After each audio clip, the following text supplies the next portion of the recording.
여러분, 안녕하세요.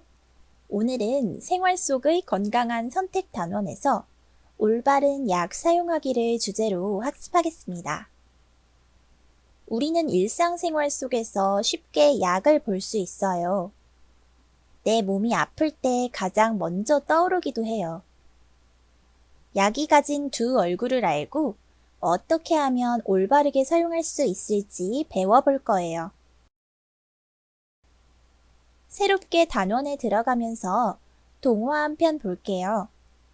건강한 선택을 위해서는 바른 정보를 익히는 것이 매우 중요해요. 동화를 보고 생활 속의 건강한 선택이란 무엇인지 생각해 보아요. 평소 엄지공주를 좋아하던 두더지는 엄지공주가 아프다고 하자 자기가 먹던 약이 효과가 좋다고 주면서 병이 나으면 결혼을 하자고 청혼을 했어요. 들쥐 할머니도 두더지는 고마운 분이니 결혼을 하라고 강요했어요. 엄지공주는 두더지와 결혼하고 싶지 않았지만 어려울 때 도와준 들쥐 할머니와 두더지에게 사실대로 말할 용기가 없었어요. 두더지와 들쥐 할머니는 엄지공주에게 어떤 잘못을 했나요? 네, 두더지는 엄지공주에게 자기가 먹던 약을 주려고 했죠. 이는 약물 오용입니다. 다른 사람이 먹던 약을 먹으면 안 됩니다. 오늘 배울 내용과 관련이 있어요. 또 두더지가 미성년자인 엄지공주에게 청혼하는 것 또한 잘못이고요. 들쥐 할머니가 엄지공주에게 결혼을 강요하는 것은 인권 침해이자 아동학대입니다. 이와 관련해서는 성건강 단원에서 자세하게 배우도록 할 거예요.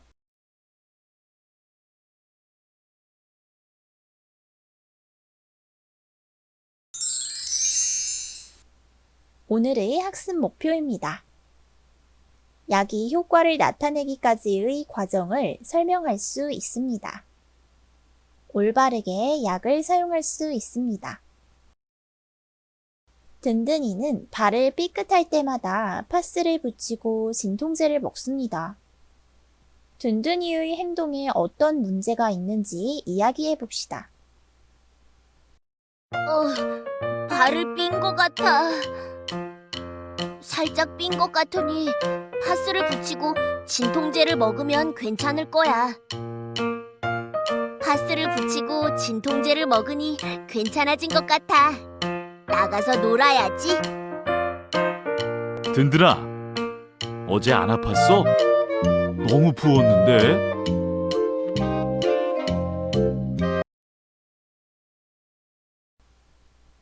네, 앞의 영상을 잘 보았나요? 여러분들은 어떻게 생각하셨나요? 발을 삐면 안정을 취하는 것이 제일 중요한데 파스를 뿌리고 다시 밖에 나가서 놀았죠. 근골격계 응급처치를 아는 친구라면 쉽게 답을 적어볼 수 있을 거예요. 겉으로 괜찮아 보여도 휴식을 취하면서 다친 부위가 붓고 통증이 심해지는지 확인해야 돼요. 다친 부위를 심장보다 높게 올리고 압박 분대와 얼음찜질을 적용할 수도 있겠어요. 약이란 무엇일까요? 약은 질병을 예방 및 진단하고 치료하며 고통 경감을 위해 사용되는 특정한 화학 물질을 말합니다. 약은 어떻게 사용하느냐에 따라 혹은 방법대로 잘 사용하더라도 약이 될 수도 있고 독이 될 수도 있습니다. 약은 투약 방법에 따라 먹는 약, 외용제, 주사제 등으로 구분할 수 있습니다. 활동 1. 약 사용 습관이나 약에 대한 생각 점검하기. 내가 약을 사용하는 습관이나 약에 대한 나의 생각을 점검해 봅시다. 다음 문장을 읽고 해당하는 곳에 V 표시를 해봅시다. 나는 몸이 아플 때마다 약을 사용합니다. 나는 약을 우유나 주스, 탄산 음료 등과 함께 복용합니다. 나는 몸이 아플 때 집에 있던 가족의 약을 먹습니다. 감기 바이러스를 죽이는 약은 없습니다. 광고에 나오는 약이 더 믿을만하고 효과가 좋습니다. 항생제는 부작용이 있으므로 증상이 사라지면 그만 먹어야 합니다.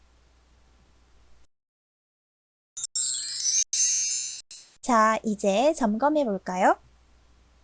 몸이 아플 때마다 약을 사용하는 것은 문제가 있어요. 우리 몸은 스스로 치유할 수 있는 자연 치유력과 면역력을 가지고 있어 약을 먹지 않아도 저절로 좋아지는 경우가 많기 때문입니다. 약을 먹을 때는 물과 함께 복용해야 해요. 우유, 주스, 탄산 음료 등과 함께 복용하는 것은 약의 효능 및 흡수율을 저하시킬 수 있어요. 약은 사람에 따라 증상, 용량, 체질 등이 달라서 자신의 약은 자신만 먹어야 해요. 감기 바이러스는 해마다 변종을 일으키기 때문에 약이 없습니다. 우리가 흔히 먹는 감기약은 증상을 조절하는 약입니다. 광고에 따른 정보만으로는 자신의 증상과 몸의 상태에 알맞는 약을 선택하기 어려우므로 약은 반드시 의사의 진료나 약사의 상담 후 구입해야 합니다. 항생제는 의사의 처방 일수에 맞도록 먹어야 균에 대한 내성이 생기지 않고 치료할 수 있어요. 약은 어떻게 효과가 나타날까요? 약은 먹으면 우리 몸에서 약을 흡수하기 위한 대사 과정을 거치므로 약을 먹자마자 즉시 효과가 나타나지 않고 효과가 나타나기까지는 시간이 걸립니다. 먹는 약에 비해 주사약은 장에서 흡수하는 과정을 거치지 않아 약의 효과가 빨리 나타나지만 부작용이 심각할 수 있습니다. 약을 먹으면 위와 소장을 거쳐 우리 몸에 흡수됩니다. 흡수된 약은 혈관을 타고 온몸으로 이동합니다. 이동한 약은 간에 도착하여 우리 몸에 필요한 성질로 변화합니다. 간은 약을 우리 몸에 필요한 성분과 필요하지 않은 성분으로 나눕니다. 필요한 성분은 치료할 부위로 퍼지고 필요하지 않은 성분은 소변이나 대변으로 우리 몸에서 빠져나갑니다. 약이 효과를 나타내기 위해서는 이러한 약의 대사 과정을 거쳐야 하기 때문에 시간을 두고 기다려주세요. 약이 대사가 될 때에는 비타민, 미네랄, 단백질 등의 영양소가 필요하기 때문에 균형 잡힌 식사를 해야 하는데요. 먹는 양의 경우에는 장의 상태나 약물의 종류, 음식물 등에 따라 흡수되는 정도가 달라지거나 약의 대사 과정을 방해하여 효과가 떨어질 수 있으므로 잘 알아보고 복용해야 합니다. 예를 들면 자몽 주스는 항히스타민제와 함께 먹으면 심장에 위독한 문제가 생길 수 있고요. 녹차와 홍차는 비타민제와 빈혈 치료제 등의 약효를 떨어뜨려서 건강기능식품과 먹지 않는 것이 좋아요. 등푸른 생선은 천식 치료제를 먹는 천식 환자는 피해야 하고요. 커피와 콜라는 시프록사신이라는 항생제와 항히스타민 성분의 소화성 궤양 치료제와 함께 먹으면 신경이 과민해지고 위장에 자극을 줄 수 있어요. 우유는 항진균제나 퀴놀론, 테트라사이클린 계열 항생제와 먹으면 몸에 흡수되지 않고 배출될 수 있으므로 약효가 떨어져요. 이처럼 약물과 약물, 약물과 음식과의 상호작용의 가능성을 잘 고려해야겠죠. 약을 적절하게 잘 사용하면 몸에 이롭지만 잘못 사용하면 오히려 해가 될 수 있기 때문에 올바른 방법으로 복용해야 합니다. 만일 약을 사용한 후 부작용이나 문제가 발생하면 약을 처방받은 약국이나 병원에 방문해서 전문가의 상담이나 적절한 조치를 받아야 합니다. 약의 올바른 사용법을 알아보아요. 첫째, 스스로 판단하여 약을 먹지 않습니다. 약은 의사의 진료나 약사의 상담을 받고 사용해야 합니다. 둘째, 약은 반드시 물과 함께 복용합니다. 약을 물이 아닌 주스, 차 종류, 탄산 음료 등과 같이 복용할 경우 약의 흡수를 방해하고 효과도 감소할 수 있습니다. 셋째, 용량과 용법을 지켜 약을 복용합니다. 약은 너무 적은 양을 복용할 경우 약 효과가 저하되고, 양을 늘려 복용할 경우 위장관 및 간 등에 손상을 줄 수 있습니다. 또한 복용법을 잘 지키지 않으면 약효가 감소할 수 있고 부작용이 발생할 수 있습니다.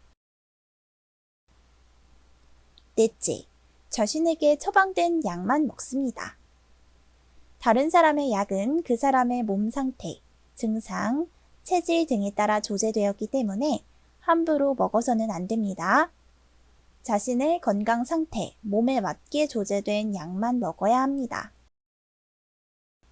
다섯째, 다른 처방약과 같이 먹지 않습니다. 처방받은 여러 목적의 약을 한 번에 복용할 경우 약의 성분들이 상호작용하여 부작용이나 기대하지 않았던 전혀 다른 작용을 나타낼 수 있습니다. 여섯째, 유효기간이 지난 약은 약국 폐의약품 수거함에 폐기합니다. 약은 화학물질로 이루어져 있으므로 유효기간이 지난 약은 전혀 다른 성분, 즉 독으로 변할 수 있습니다. 잠깐, 약은 반드시 식후에만 먹어야 할까요? 약은 처방에 따라 규칙적으로 복용해야 돼요. 그래야 몸 안에서 약의 농도를 일정하게 유지하면서 효과를 발휘하는데요. 일부 약은 종류와 성격에 따라 특별히 식전, 식간, 식후 등 시간이 정해지기도 하지만 일반적으로 약은 식사와 관계없이 정해진 횟수에 맞게 복용하는 것이 좋습니다. 그러므로 약을 처방받을 때 의사, 약사 선생님의 복약 지도에 따르는 것이 중요해요. 처방받은 약의 사용 설명서를 잘 지켜서 꼭 필요한 경우에만 사용해요. 약품 사용 설명서와 투약 봉투를 확인합니다.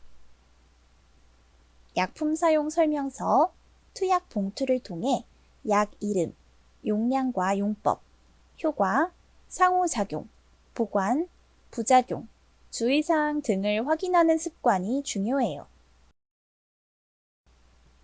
지역사회 약국의 약사, 약정보 누리집에서 약 정보를 파악해요. 약을 습관적으로 사용하지 않아요. 편의점 등에서 쉽게 살 수 있는 약을 습관적으로 사용하지 않도록 해요.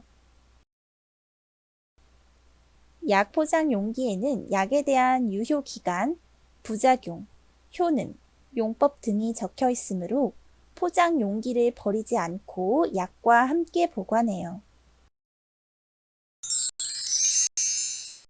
활동 2. 약 사용법을 읽고 맞는 것은 O, 틀린 것은 X로 표시해 봅시다. 네, 정답을 함께 살펴볼까요?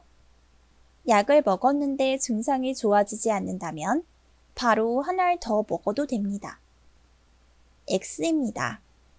약은 용법과 용량을 지켜서 복용하고 자기 마음대로 용량을 늘려서는 안 됩니다. 유효기간이 지난 약이라도 날짜가 얼마 지나지 않았다면 먹어도 괜찮습니다. X입니다.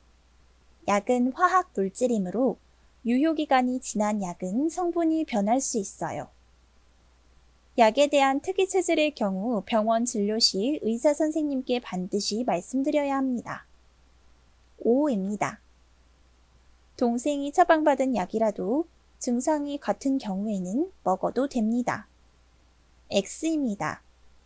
약은 자기 체질, 증상, 질병 유무에 따라 용량, 약 성분 등이 다르게 조제되므로 자신에게 처방받은 약만 먹어야 합니다. 처방받은 약이 남은 경우 잘 보관했다가 비슷한 증상일 때 다시 먹습니다. X입니다. 조제된 약은 시간이 지나면 성분이 변할 수 있어 폐기하는 것이 바람직합니다. 정리하기 시간입니다. 약에 대한 나의 생각을 정리해 보세요. 선생님은 이렇게 적었어요. 약은 햄버거이다. 왜냐하면 햄버거는 배고픔을 해결해 줄 수 있지만 많이 먹거나 잘못 먹었을 경우 몸에 해로울 수 있기 때문입니다.